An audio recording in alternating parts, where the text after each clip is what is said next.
ప్రత్యేకించి నేను క్షేత్రస్థాయిలో ఈరోజు అందరితో మాట్లాడుతున్నా ఒకటే అనిపించింది, ఇంకా చెయ్యాలి, దీనికి ఇంకొంచెం నా వంతు సహాయం సరిపోవట్లేదు, ఇంకా చేయాలనిపించింది.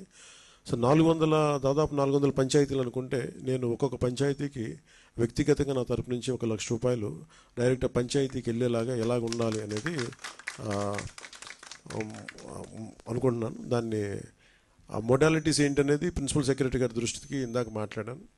ఇది డైరెక్ట్గా పంచాయతీలకు వెళ్ళాలి. మన ₹10,000 ₹25,000 ఎలాగా డైరెక్ట్ పంచాయతీ నిధుల్లో పడ్డాయో అలాగే ఈ ₹1,00,000 కూడా ఇది ఎంత సహాయం అవుతుందో తెలియదు, కానీ కనీసం ఆ పారిశుద్ధ్య పనుల కన్నా పనిచేస్తే ప్రభుత్వం మీద కొంచెం భారం తగ్గుద్ది. ఆ ప్రభుత్వం ఉన్న డబ్బు కనీసం కొంత ఒక రోడ్డుకి పనిచేస్తాయి. సో నా సైడ్ నుంచి నేను ఇచ్చే 400 పంచాయతీలకి ఈ ₹1,00,000 చొప్పున కనీసం పారిశుద్ధ్య పనులకు కొంచెం సహాయకారిగా ఉంటుంది అనేది. అలాగే మా ఉద్యోగులందరూ కూడా, మా పంచాయతీరాజ్ ఉద్యోగులందరూ కూడా, RWS ఉద్యోగులు, అలాగే PWD అందరూ కూడా వచ్చి ఈ రోజున మాకు నిలబడ్డందుకు మనస్ఫూర్తిగా ధన్యవాదాలు తెలుపుకుంటూ, అలాగే మన పక్క రాష్ట్రం, మన సోదర రాష్ట్రమైన తెలంగాణకు కూడా నేను ₹1,00,00,000 నిధిని నేను విరాళంగా ప్రకటిస్తున్నాను.